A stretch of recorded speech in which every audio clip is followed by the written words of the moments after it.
Hello বন্ধুরা, সবাই কেমন আছো? আশা করি ভালো আছো, আর আমিও ভালো আছি। সবাইকে জানাই গুড মর্নিং। তো উঠেছি প্রায় 8টার দিকে, কারেন্ট চলে গেছে। তাও নাহলে একটু পরেই উঠতাম। কারেন্ট চলে গেছে, আমি উঠেছি আর মাম্মামও উঠে গেছে। আর এত গরম পড়েছে কালকে থেকে, ঘুমানোর মনে। কারেন্টটা যেই চলে গেছে, আর মাম্মাম তো কারেন্ট চলে গেলে আর রক্ষা নেই, উঠে যাবি। এই যে মাম্মা, গুড মর্নিং বলে দাও, বলো গুড মর্নিং।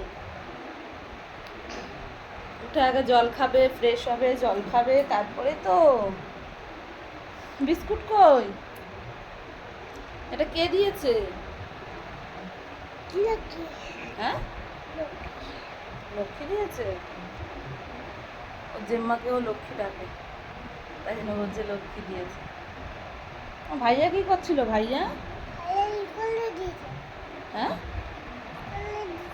ভাইয়া ঘুমাচ্ছে। ভাইয়া তো তাড়াতাড়ি উঠবে না, ভাইয়া ছোট্ট না, ভাইয়া ঘুমাচ্ছে। সকাল হলে আগে ভাইয়াকে দেখতে যাবে, ভাইয়ার খবর নেবে, ভাইয়া কি করছে। তাই তো মাম্মা, তুমি জলটা খেয়ে নাও। তো এখন কাজকর্ম করিনি, আজকে তো বাবার রবিবার, একদিকে ছুটি। এখন ঘরটা ঝাড় দেবো, বাসন তো রাত্রেই মেজে রেখেছি। তারপরে এখন গ্যাসের ওগুলো মুছবো। চলো কাজকর্ম করে নিই, আবার পরে দেখা হবে তোমাদের সাথে। Tata tata.